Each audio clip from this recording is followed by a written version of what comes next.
জয় বড় মায়ের জয়।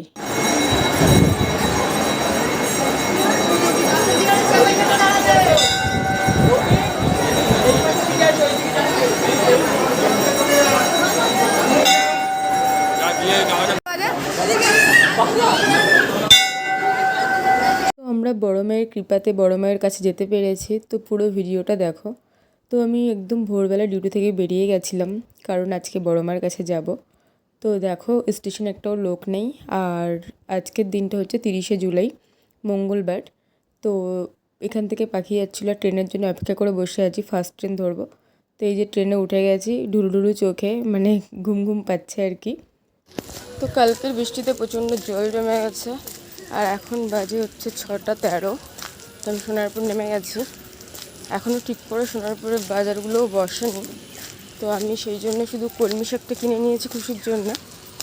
আর গাজরটা পেলাম না, কারণ এখনও সবজি দোকান বসেনি। আর সামনে পুরো জল জমে গেছে, কোনো ভ্যানও পেলাম না। ইস, অটোটা কি বাজে। তো এখন হেঁটে হেঁটে যেতে হবে এই জলের মধ্যে দিয়ে। জলের মধ্যে দিয়ে যাচ্ছি, দেখো কত জল জমে গেছে রাস্তার মধ্যে। তো আমি রুমে চলে এসেছিলাম, আর আমি পূজা দিয়ে নিয়েছিলাম ঘরে, কারণ মানে একটা শুভ কাজে যেতে গেলে বাড়িতে পুজো দিয়ে বেরোনোটাই ভালো। আর আমার গপু আছে, তো আমি তাড়াতাড়ি করে রেডি হয়ে নিয়েছি, কারণ সোনারপুর লোকালটা ধরতে হবে। তো চলে আসলাম শিয়ালদাতে, আর এখান থেকে নৈহাটি লোকাল ধরবো, 9:34 আছে। চল চল চল, যেখানে ওটা উঠি। তো শিয়ালদা থেকে 10 টাকা করে ভাড়া, মানে যাওয়া আসা 20 টাকা। আমরা সোনারপুর থেকে ডাইরেক্ট কেটে নিয়েছিলাম, তো 64 টাকা নিয়েছিল, মানে ব্ল্যাকে কেটেছিলাম। তো এই যে ট্রেনে দুজনে গল্প করতে করতে যাচ্ছি, আর একটু ফাঁকা ছিল বলে মানে গেটের সামনে দাঁড়িয়ে হাওয়া খাচ্ছিলাম। Train will go up to Noihati Junction. The next station is Naihati স্টেশনে ঢুকে গেছে ট্রেন, মানে এটাই হচ্ছে লাস্ট। মানে আমরা যেহেতু লোকালে এসেছি, তো আমরা নেমে গেছি। আর 1 নম্বরেই ট্রেনটা দিয়েছিল, তো সেখান থেকে টিকিট ঘর আছে। তো টিকিট ঘর থেকে একদম বেরোলেই হচ্ছে মানে একটা মেন রাস্তা আছে। তো চলো, এই যে দেখো যেদিকে যাচ্ছি, তো মানে 1 নম্বরেই আসতে হবে, যে নম্বরেই নামো না কেন 1 নম্বর থেকেই বেরোতে হবে। আর বেরিয়ে দেখো এই যে একদম রাস্তার অপোজিটেই আছে মন্ডা মিঠাইয়ের একটা মিষ্টির দোকান। তো এই মিষ্টি দোকানের পাশ থেকেই একটা ডান দিকে রাস্তা চলে গেছে, আর এই রাস্তাটা ধরে গেলেই মানে মন্দির একদম কাছেই। তো এখানে যাওয়ার পথে মানে পাশে হচ্ছে এই যে ফুলের ডালার দোকান, তারপরে সুতো, আলতা সিঁদুর, যে যেমন নিতে পারো সেরকম ডালা মানে এখান থেকে পেয়ে যাবে। তো আমরা নিয়ে নিয়েছি একটা এখান থেকে। মানে মন্দিরের মানে আগে থেকে নিলে ভালো, কারণ মন্দিরের কাছে একটু মানে খুব ভিড় হয়। আর এই যে হচ্ছে পূজা দেওয়ার লাইন, তো আমরা এখন মানে চলছি লাইনের শেষ কোথায় সেটা দেখতে। তো প্রচুর লাইন হয়েছে, কারণ শনিবার মঙ্গলবার এখানে প্রচণ্ড লাইন হয়। তো আমরা প্রায় 2 ঘন্টা লাইনে দাঁড়িয়েছিলাম। তো এই যে আমরা ফাইনালি লাইনে দাঁড়িয়েছি, মানে প্রচুর অনেক লোকের পরে আমরা। তো ঠিক আছে, ভগবানের কাছে যেতে গেলে কষ্ট করতেই হয়, তো সেই জন্য দাঁড়িয়ে আছি। তো ভালোও লাগছিলো, এই যে দেখো এইগুলো উড়াচ্ছিলো। তো মোটামুটি দুজনে গল্প করছিলাম, আর পাশেও অনেক কাকিমারা ছিল, মানে বৌদি টৌদি ছিল, টুকটাক কথা বলছিলাম। কিন্তু অনেকক্ষণ হয়ে গেছে, আর পারছি না, মানে যেহেতু উপোস করে আছি আর এতক্ষণ রোদের মধ্যে খুব কষ্ট হয়ে গেছে। তো ফাইনালি মন্দিরের সামনে চলে এসেছি, দেখো এই যে মানে এবার আমরা ঢুকবো, মানে একটু আশ্বাস পাচ্ছি যে মাকে দেখবো, মানে একটা মানে এই ফিলিংসটা না একটা অন্য রকম। আর এখানে সত্যি বলতে মা না চাইলে হয়তো যাওয়া যায় না।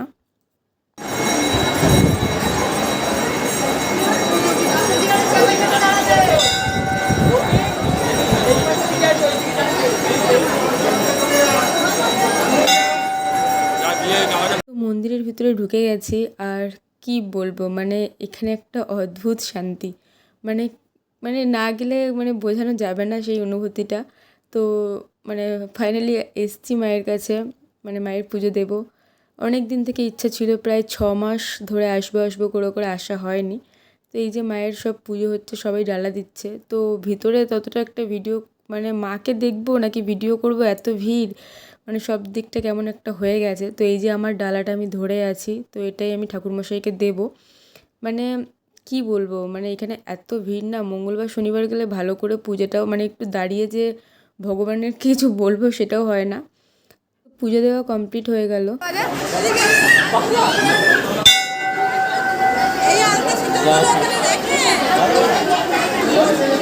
যেহেতু অনেক ভিড় তাই বেশিক্ষণ ভেতরে থাকতে পারলাম না, আর পুলিশ ছিল ওখানে, মানে তাড়াতাড়ি করে সাইড করে বার করে দিচ্ছিল, কারণ আরও অনেক ভক্ত আছে, সবাই পুজো দেবে। তো এই যে আমরা তারপরে একটু আখের রস খেয়ে নিয়েছিলাম মানে পুজো দেওয়ার পরে। তো তারপরে যাচ্ছি একটু গঙ্গার দিকে, মানে নৈহাটির গঙ্গা হচ্ছে এই যে সামনে, মানে নৈহাটির ফেরিঘাট এটা। তো এইটাই হচ্ছে গঙ্গা, এখান থেকে অনেকেই গঙ্গার জল নিচ্ছে। তো তারপরে আমাকে ও একটু গঙ্গার সামনে সবুজ চুড়ি পরিয়ে দিল, মানে শ্রাবণ মাসে সবুজ চুড়ি পরছে সবাই। তো এটা হচ্ছে একটা মনের ফিলিংস, সেই জন্যেই পরা। তো তারপরে এখানটায় হচ্ছে কচুরির দোকান ছাড়া কোনো দোকান পাচ্ছিলাম না, তো আমরা মানে ঘাটে গেছিলাম বলে একটা খাবারের দোকান পেয়েছি, মানে এখানে ছোলা মাখা পাপড়ি চাট এসব পাওয়া যাচ্ছে, তো এইগুলো আমরা নিয়ে নিয়েছি। তো ওখান থেকে আমরা বসেছিলাম, আর দেখো শিব ঠাকুর এসে আমাদের পাশেই বসতে। তো এই যে মনটা একটু খারাপ ছিল, রোদের মধ্যে অনেকক্ষণ ট্রেনের জন্য অপেক্ষা করছিলাম, তো এই যে শিব ঠাকুর ওর পাশে বসে আছে। তারপরে ফাইনালি ট্রেন পেলাম আমরা। আর প্রচণ্ড জোরে বৃষ্টি চলে এসেছিলো, তো অনেক কষ্ট হয়ে গেছে, মানে 2 ঘন্টা লাইনে দাঁড়িয়ে না প্রচণ্ড কষ্ট হয়ে গেছে। কিন্তু ফাইনালি মাকে দেখার পরে সব কষ্ট কোথায় যেন চলে গেছে।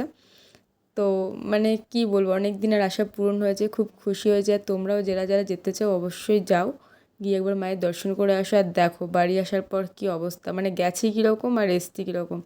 মানে আমি তো ওখানে থাকতেই আমি সব মানে কানের হারটা সব খুলতে শুরু করেছিলাম, আমার প্রচণ্ড গরম লাগছিল।